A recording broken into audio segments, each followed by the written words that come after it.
여러분 안녕하십니까? C채널 매거진 굿데이 첫 소식입니다. 코로나19 기간 목회 환경에도 큰 변화를 겪었습니다. 다양한 교회 사역에서 활용돼 왔던 온라인 사역을 앞으로 어떻게 할 것인가도 중요한 이슈가 됐는데요.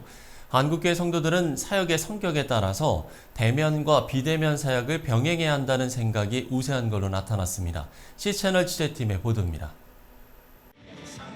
목회데이터 연구소가 만 19세 이상 한국교회 성도 1000명을 대상으로 온라인 사역에 대한 인식을 조사한 결과 성도 37%가 한 달에 한 번 이상은 온라인 예배를 드리는 것으로 나타났습니다.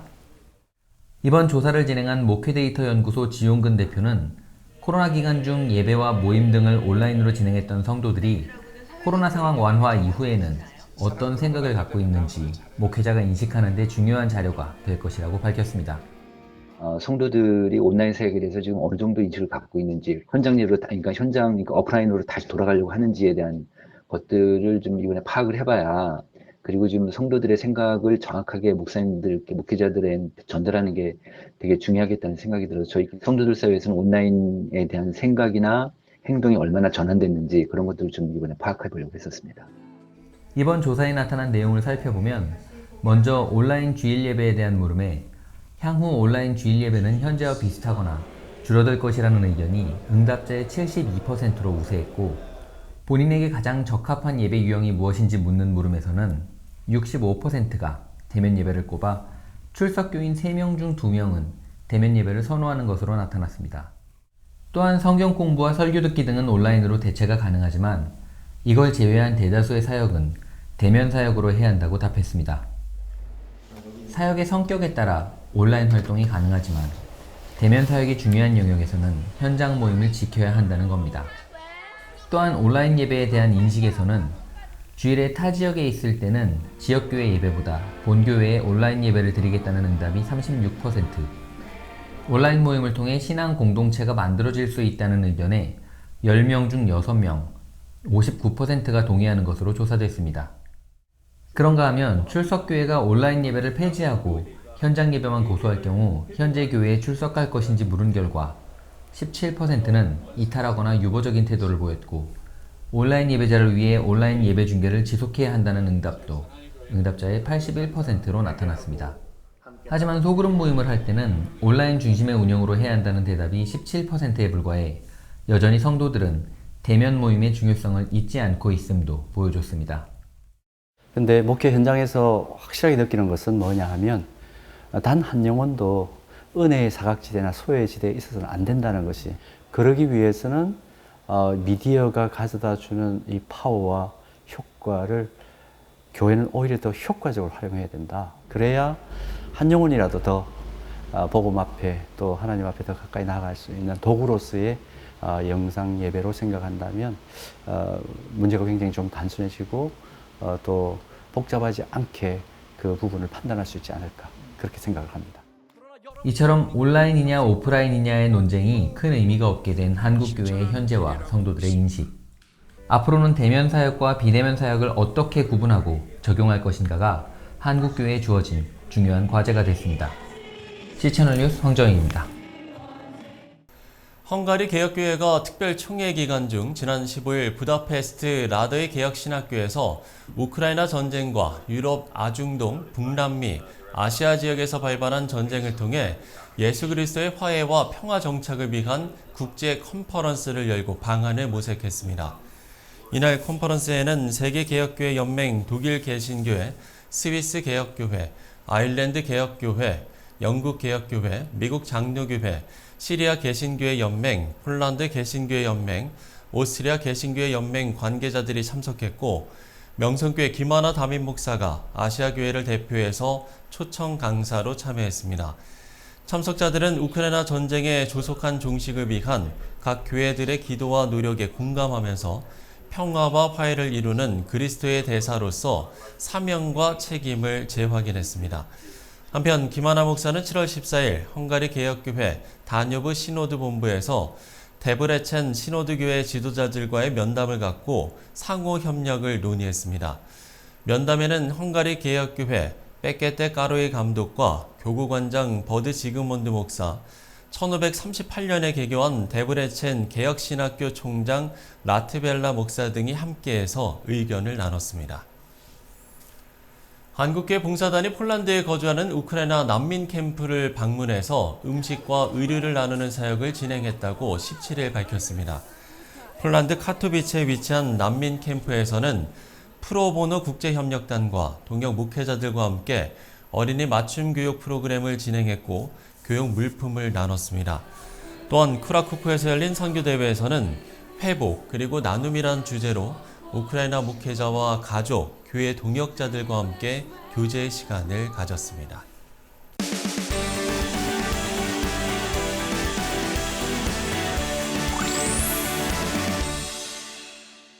최근 예장통합사나 세계선교사회가 정기총회를 열고 새 임원들을 세웠습니다. 오늘은 이번에 공동회장으로 선출된 이재삼 선교사 모시고 이야기 나눠보겠습니다. 선교사님 안녕하십니까? 예, 안녕하세요. 반갑습니다. 자, 선교사님께서 아르헨티나에서 사역을 하고 계신다고 해요. 먼저 이 이야기부터 들어보면 좋을 것 같아요. 예, 저는 1994년 대한예수교 장로회 통합총회로부터 칠레로 파송을 받아서 9년간 사역을 하고 네네. 2003년에 아르헨티나로 선교지를 이동해서 현재까지 20년 동안 이렇게 한인 디아스포라 사역하고 목회자 현지인 훈련 사역을 감당하고 있습니다. 네. 혹시 남미로 가게 된 어떤 배경이나 이유가 있습니까? 제가 사실 어렸을 때는 네. 신학을 공부할 때 도서 선교, 우리 국내 지방 섬이라든지 이런 도서 선교를 생각했는데 신대원 공부하면서 세계 선교를 생각하게 되었고 이제 남미 땅에 아주 특별한 기회가 주어져서 그쪽을 바라보고 기도하고 또 준비했었습니다.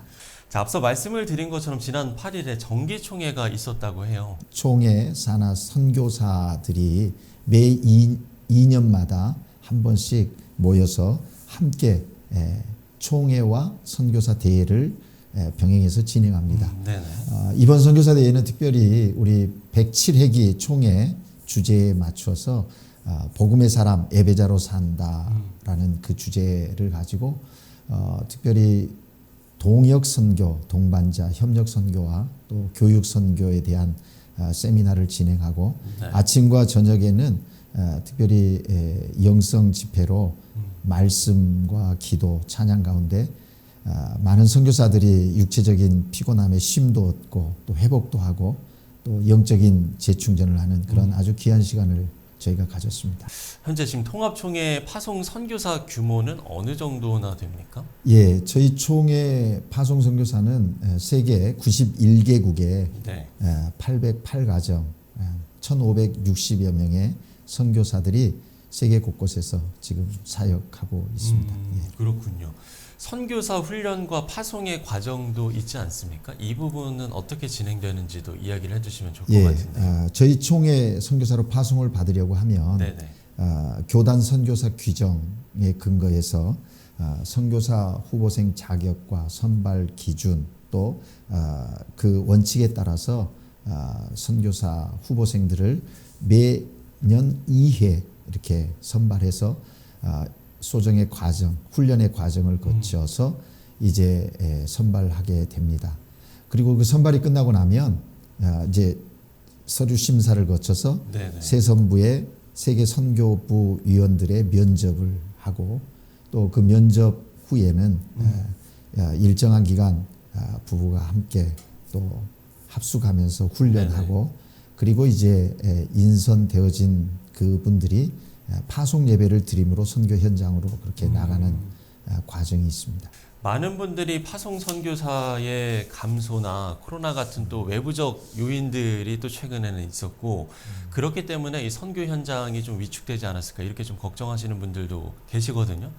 현재 좀 상황들은 어떻습니까? 코로나 이후에 뭐 이미 알고 있듯이 국가 간의 서로의 어떤 장벽들이 더 강화되어지고 그렇죠. 또 작은 집단과 개인의 역량들이 더 이제 부각되어지는 그런 현실이 된 것 같습니다. 뿐만 아니라 교회도 코로나 이후에 이 대면 예배라든지 참여하는 그런 부분들이 많이 약화되어서 그렇죠. 지금 됐죠. 회복하려고 하는 그런 많은 노력들이 되고 있는데요. 네네. 그러기에 복음에서 이 선교 사역을 후원하는 거라든지 또 선교사를 동원하는 일들이 쉽지 않은 것을 경험합니다. 그럼에도 불구하고 분명한 것은 하나님께서 또 이러한 과정을 통해서 새로운 선교의 패러다임을 끌어내시려는 하나님의 계획이 아닌가 그런 생각도 하고요. 그런 면에서 많은 이 비대면 미디어 매체를 통한 선교라든지 네네. 다양한 선교적 접근을 할 수 있는 기회가 우리에게 주어지지 않았나 그렇게 생각합니다. 예. 그런가 하면 교단별로 이 선교 사역 관련 빼놓을 수 없는 이슈가 바로 은퇴 선교사를 위한 준비일 것 같습니다. 여러 가지 논의가 되고 또 준비돼야 할 내용들이 있을 텐데요. 어떻습니까? 한 연구기관의 보고에 의하면 네. 우리 한국 선교사들의 65% 정도가 노후에 대한 대책 없음으로 이렇게 조사된 내용들을 보았습니다. 네네. 현재 저희 교단 선교사들도 많이 고령화됨에 따라서 은퇴 선교사들의 노후 돌봄이 절실히 필요되어지는 그런 시점에 왔다고 그렇게 생각이 됩니다. 그동안 교회가 보낸 일에 많은 관심을 가졌다면 네. 이제는 우리 교회가 보낸 선교사들이 선교 현장에서 사역을 잘 마무리하고 고국에 돌아와서 또 남은 삶을 통해서 많은 후의 선교에 대한 관심 있는 후배 선교사들을 또 동원하는 일에도 또 이렇게 헌신할 수 있으면 좋겠다. 그래서 교단적인 차원에서도 지금 네네. 많은 관심을 가지고 이제 은퇴 선교사들에 대해서 많은 정책과 또 실질적인 준비를 하고 있는 것으로 알고 있습니다. 예. 지금 뭐 이 뉴스를 보고 계신 분들 중에서도 그렇고요. 실제로 여전히 선교에 대한 부르심을 확인하고 또 선교에 대한 비전을 갖고 계신 분들이 많을 텐데 어떤 이런 마음만 갖는다고 해서는 되지 않지 않습니까? 어떤 점들을 좀 준비를 하고 또 필요할까요? 예, 먼저는 선교사의 부름에 대한 그 네. 소명을 분명히 확인하는 게 중요하다라고 생각이 되어집니다. 네네. 한 어떤 일순간의 감정이라든지 자그마한 요소에 의해서 나는 선교적인 부름을 받았다. 이것보다는 그런 부름이 시작이 되어졌다면 자신을 부른 그 부르심의 소명을 분명히 여러 채널을 통해서 확인을 해야 한다고 생각이 네네. 되어지고요. 또 이제 그 소명이 확인되어졌으면 선교사로서의 구체적인 준비 과정 또 있어야 된다고 생각합니다. 그래서 선교사로서의 영성과 또 공동체성 그리고 전문성을 이렇게 훈련하는 것이 참 중요하다. 네. 그래서 잘 준비되어지고 훈련되어진 선교사, 그 선교사가 현장에 들어갔을 때 복음의 그 증거를 통한 선교의 열매들이 훨씬 더 잘 맺어질 수 있다 이런 생각이 듭니다. 그러기 위해서는 특별히 선교 단체나 네. 또 현장 선교사들과의 지속적인 만남들 또 이렇게 교제를 통해서 훈련을 갖는 것이 중요하고 기회가 된다면 선교 현장을 다녀서 그 현장 속에서 실질적인 문화와 또 언어들 이런 것들을 경험하면서 네네. 준비를 한다고 하면 하나님께서 부르신 그분을 통해서 그 지역의 수많은 영혼들에게 정말 복음의 구체성으로 구원하는 역사를 이루실 거라고 확신합니다. 네.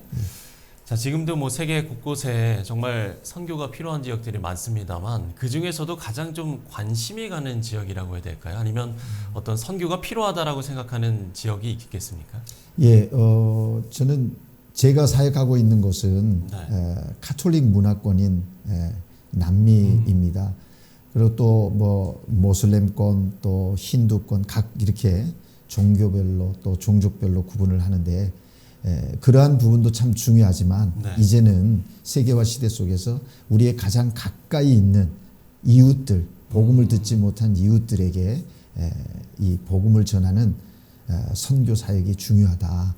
그래서 우리 한국만 해도 벌써 외국에서 들어온 근로자들 참 많지 않습니까? 그렇죠. 그런 사람들에게 복음을 전해서 또 그들이 다시 현장 속에 나간다면 자기 모국에 가서 신앙의 삶을 잘 이루어 간다면 그것도 효율적인 선교가 아니겠는가 그런 생각을 합니다. 네.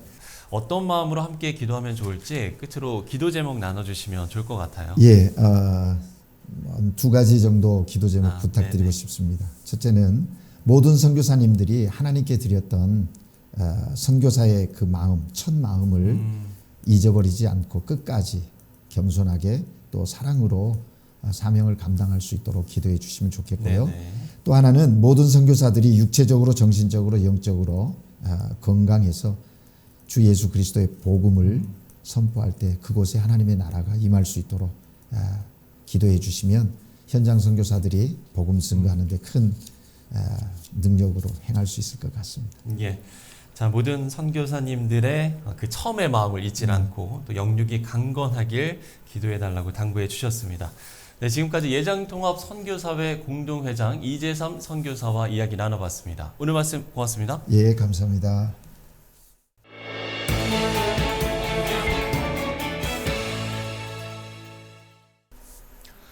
네, 수혜로 어려움을 겪는 분들이 많습니다. 요즘 지속적으로 선교에 대한 이야기를 많이 나누게 되는데요. 이웃의 어려움에 함께하고 하나님의 사랑이 흘러가게 하는 일, 전도와 선교의 기본이 되리라 믿습니다. C-채널 매거진 굿데이 오늘 순서는 여기까지입니다. 시청해주신 여러분 고맙습니다.